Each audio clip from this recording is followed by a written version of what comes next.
Hi there once again, and thank you so much for being a part of this week's Leading Edge. I'm your host, Jeff Smith. Coming up in a few minutes, changing a mindset and bettering the community. How one local therapist is working to destigmatize mental health in our area. Also, it's back. A longtime charitable effort teaching women the beauty of philanthropy is back, and we'll talk about it. But first, the stories of human trafficking have been told time and time again, but often only putting the focus on sex trafficking. And there's another tale to tell.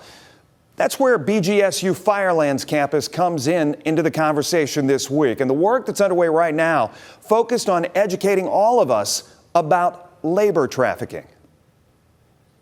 So Tracy, as we begin the conversation, talk a little bit about why it was important to focus not on sex trafficking, but on labor trafficking. So Lara and I have been doing research and educating people on human trafficking for well over a decade now. And a lot of what we talk about has been talked about, I should say, is specifically the sex trafficking angle and understanding of what human trafficking is. And while that's a very important component for us to stay focused on, we also know that there are a lot of victims out there that are being forced into labor and that they are not necessarily getting identified and or getting the resources they need when they are identified. So let me ask you, are there concerns specifically about Northwest Ohio and Ohio in general? So when we look at Ohio specifically, some of the concerns that we have are just the types of industries that might be involved in forced labor. Agriculture is one of those, and we know that throughout northern part of Ohio, we have a lot of agriculture that takes place here. We also know that it can take place in construction, in landscaping, and all different types of environments that are relatively common to this area.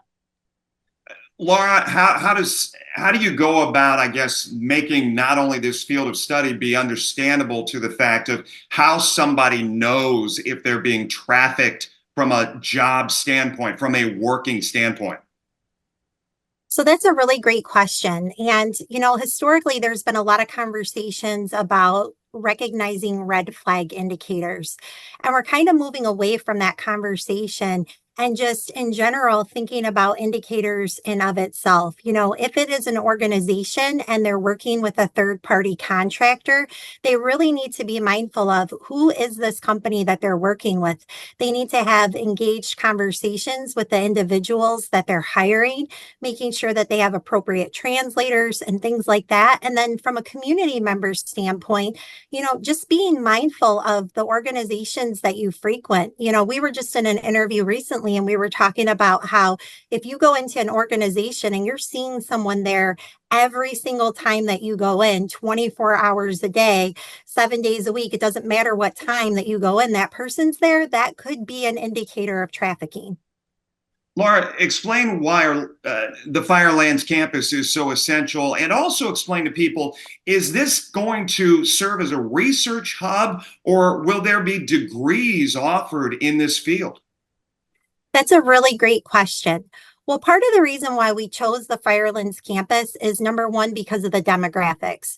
We know Tracy did a great job talking about agriculture and that rural component, but we also have, amusement parks in this area. We have a lot of fairs. We have the highways. We're right in between, two major cities. And then in addition to this, we also want the ability to partner between main campus as well as the Firelands campus and bring an professional approach in the education that we're giving, because we know that the mission of Bowling Green State University is a commitment to public good. And what better commitment is that? So one of the hopes that we're having to come out of this initiative is not only research, but also the opportunity for certificate programs and educational seminars and presentations as well.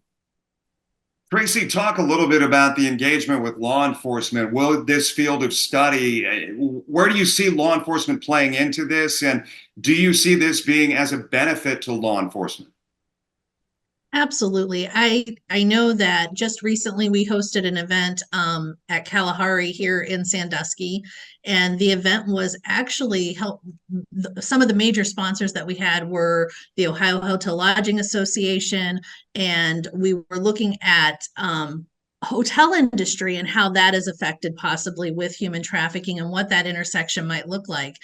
And as we started inviting people to join that particular training, some of the main people that we had at the training were law enforcement, and not just law enforcement, but also in the criminal justice system. We had people that were parole officers, probation officers. We had judges, as well as the hotel industry, nurses, and a variety of other people. But one of the things we did find was that we need for our law enforcement officers to better understand what they're looking for them when they walk into situations. What might be some of those indicators that give an idea that maybe an establishment is allowing trafficking to take place? And so how do we spot those issues, and how can they better identify?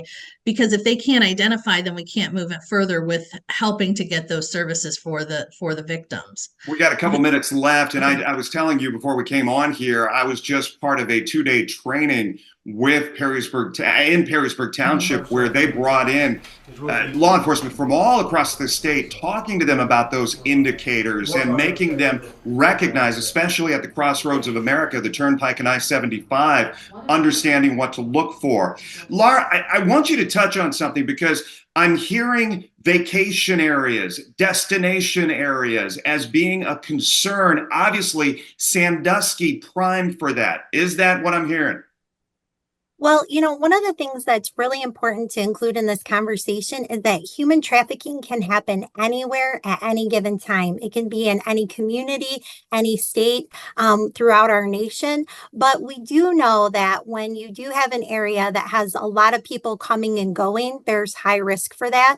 Part of the reason that we talk about this area specifically is we know that we do have a lot of foreigners who are coming into work, whether it is, as we talked about, migrant workers and things like that. But we have a lot of foreigners that are coming in to work at resort places. And when you think about, maybe their employment doesn't work out, and then someone really nice comes along with an offer that sounds too good to be true, that individual could be susceptible to trafficking. And so it's really important in an area where there's a lot of tourism and opportunities for employment that we're being mindful not only of sex trafficking, but labor trafficking as well. But the same goes to say in any community, in any city, in any state throughout our nation. Our community conversation continues right after this. Welcome back. One of my next guests is a licensed independent social worker, as well as an adjunct professor at the University of Toledo, teaching master-level social work classes. Her passion is to inspire others to become the trauma that has paralyzed them by empowering them and bringing them to a place of healing where they can be the best versions of themselves. So let's say a big leading edge welcome to Lashana Alfred. She is CEO and founder of You Change Counseling and Behavioral Health Agency, as well as Joy Woodward joining us. Both of you, thank you so much for being here. I think the inspiration behind the chat, obviously, you've got an event coming up. We're going to talk about that toward the end of our interview. But we have done so many stories over the years, Lashana, about people feeling bad about admitting there's a mental health issue going on. Why, in your study, why is there that hesitation to admit it, get it out there? Yeah, because people don't want to be judged, right? And so whenever we have issues, we want to keep it a secret because we don't want to feel abandoned, neglected, isolated, different, any of those things. And so we're seeing, and if we look at mental health, I'm saying if you're finding yourself just being sad, isolating, and staying away from family and friends, then there's help for that. And Joy, you provide a testament to this, bringing things to the forefront, the importance of it, do you not? Yes, I do, definitely. How so? Well, when I came to counseling, we always have this thing in our head that counseling is for just, people with just problems. I came to counseling because of my kids and because of my divorce, but I found out it was more, it was deeper. It was some things that I needed to get to the root of to be a healthier, whole me. How do you find that? I mean, as a journalist, you want to ask the right questions, you want to get the right answers, but when you're diving into somebody's past, maybe things that they've tucked away, haven't touched for years, how do you get at that? Yeah, first of all, I create a safe space, right? And so a lot of times people come into my office wanting me to help them change other people, right? And so when I'm creating that safe space, it allows them to be able to go deeper and see that it's not necessarily what other people did, but how it made us feel and think about ourselves. And so really helping them process through that and change the narrative. We're going to talk about the unveiling, which is the event that's coming up in a little bit, but I did want to grab onto something specific about men. Mainly because we tend to really tuck things away, especially African American men, is something that you have found that there's not a lot of willingness to put themselves out there, to be vulnerable, right? Absolutely, absolutely. Especially in the Black community, right? Where it's like, oh, for our men, you got to be strong, you can't cry. And so if I'm hurting, I can't cry, it got to come out somewhere. So I'm going to get angry. So that emotion is more acceptable than me saying I'm sad, right? So it looks like domestic violence, it looks like criminal activity, it looks like substance abuse, you know, for a lot of men. And they have nowhere to go to be able to be vulnerable and say, I'm hurting, I'm sad, I'm depressed, I'm anxious. And so even we're going to be highlighting that as well. Yeah. How do you break down that wall? Yeah, it is so amazing. When men come into the office, they don't expect to cry. Right? They're coming in strong. And so again, me creating that safe space for them to be able to talk about what's actually going on and realize that they're not crazy and that it's okay to cry. It's okay to feel whatever feelings that you may be feeling. Joy, let me ask you, we only got about 2 minutes left. Let me ask you, as you get to that point where you're like, I am going to get this out, how do you get to that point yourself? Because there has to be some personal strength going into that decision first and foremost before you ever sit down and talk to anybody like LaShawna, right? Right. I got sick and tired of being sick and tired. Like, I was at the end of my rope. I was tired of the way I was going on in life, and I know that I needed help. And so that's why I reached out to, you know, LaShawna for counseling, because I was tired of me. I was tired of going through the same thing over and over again. And I knew that I couldn't fix it on my own, and I know that I needed somebody else to help me to get to where I needed to go. What was the breakthrough moment for you? The breakthrough. Have you gotten there yet? I definitely have gotten there. The breakthrough moment was, you know, when I realized, you know, that, you know, I wanted to change, I wanted different, and the only way I was going to get different is when I seeked out help.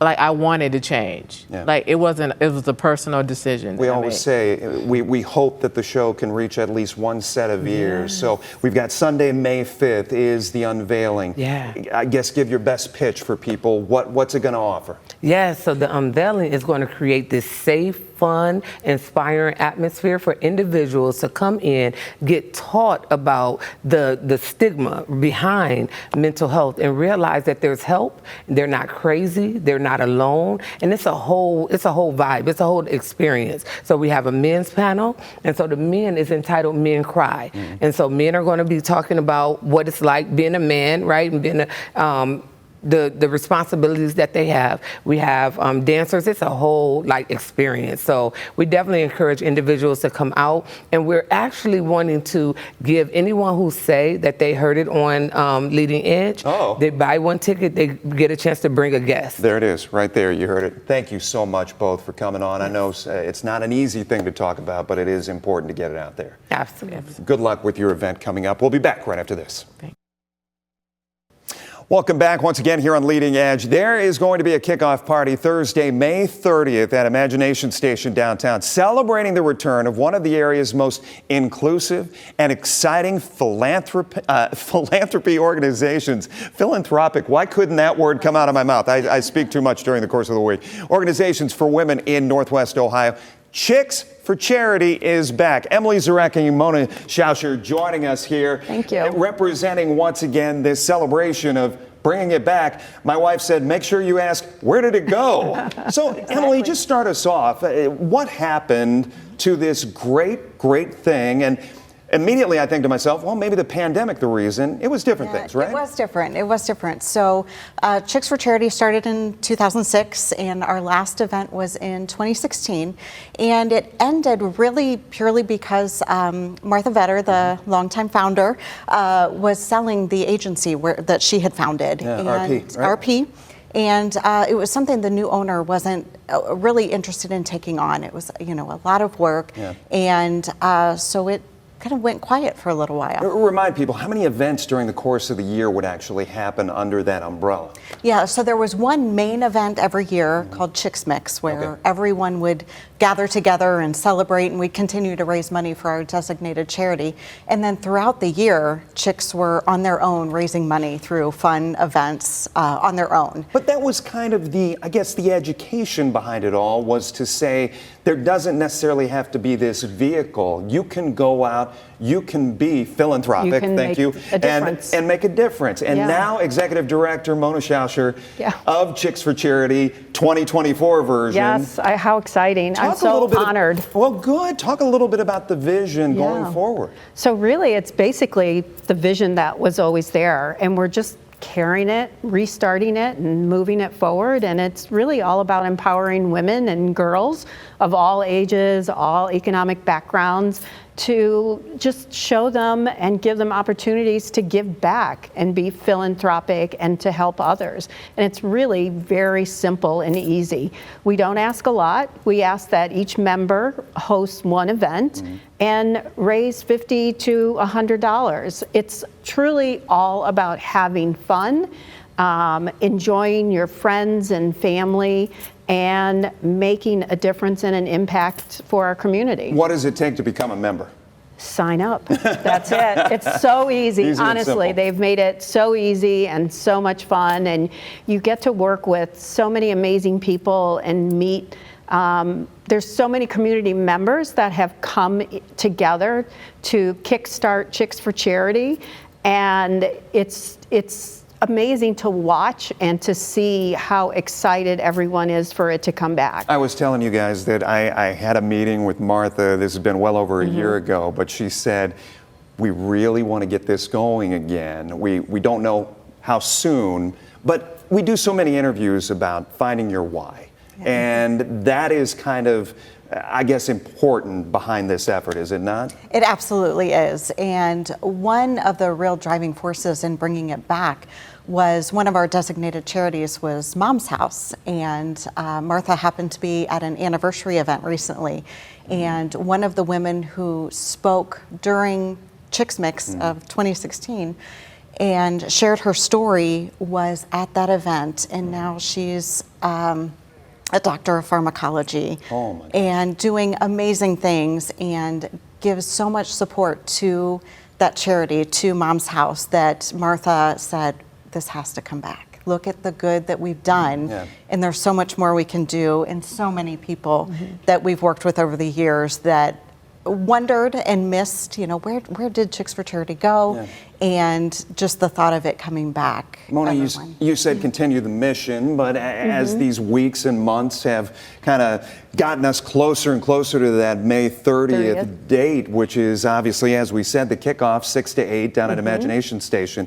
What are the ideas going around? What are you noodling as far as, okay, how do we make this better? How do we really push this forward? Gosh, we really are starting from scratch. I mean, we have all the mission and our goals that really were in place from the very beginning, but just making them bigger and better and getting more people engaged. And I feel like after COVID, everyone's more open and really see the need and feel the need to make a difference in our lives and to impact our community in a positive way, because everything was impacted so negatively for years that now I feel like everyone's ready.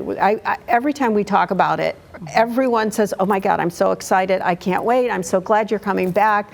There's just this energy that is just growing daily with it. And it's just so much fun to watch. I don't know if it's the same for you guys, but I know I will receive emails, I will get texts, I will get phone calls, and I'm amazed at all of the ways so many individuals throughout this community, throughout our region, will step up to the plate and make sure that philanthropy is strong, make sure that it is important, make sure that it is remembered. Is that kind of the message we're looking at for Chicks for Charity going forward? Absolutely. Go ahead, Emily. Absolutely, Yeah. it is. And it's also the really, celebrating those little things. I mean, those big gifts are always wonderful, and I know every charity really embraces those. Yeah. But also letting people know that it doesn't have to be, those big, multi-$1,000 gifts. That it's the little gift that you can give, and then together we make such a big impact. Yeah. But every gift matters, and just celebrating the joy of giving back. And it kind of takes away kind of the negative stigma of chick, using that word like Fonzie did back on Happy Days. It does. You were going to say, Mona, I'm sorry. No, I was just going to say that, just like Emily said, the small gifts, like all those, if you think about it, each and every one contributing in a small way. We ask our members $50 to $100 once a year to host an event, and it could be anything. It could be a swear jar at home. It could be a wine night. It could be a lemonade stand. Could be anything that's easy and fun for you. So it's just those small things make a huge impact in our community. And those are all good ideas that you just gave out right there. We may have to start the swear jar at the Smith house. I know. My I think a goodness. lot of people will utilize that Emily, one. Mona, great job. Thanks for bringing it back. Thank It's good you. to hear once again. Thank you. Leading Edge continues right after this. Welcome back for a final time. A couple of reminders. Chicks for Charity, the kickoff is happening on May 30th at Imagination Station between 6 and 8 p.m. Also, our second segment today, we talked about the unveiling, removing the stigma of mental health. That is happening at the premiere over on Heather Downs on Sunday, May 5th. We always appreciate you carving out a piece of your Sunday to spend with us here on Leading Edge. Of course, you can always go to our YouTube page if you missed any part of our interviews here this week, and check out the Leading Edge podcast if you like listening in your car. I'm Jeff Smith. Great to have you with us as always. We'll see you next time on Leading Edge.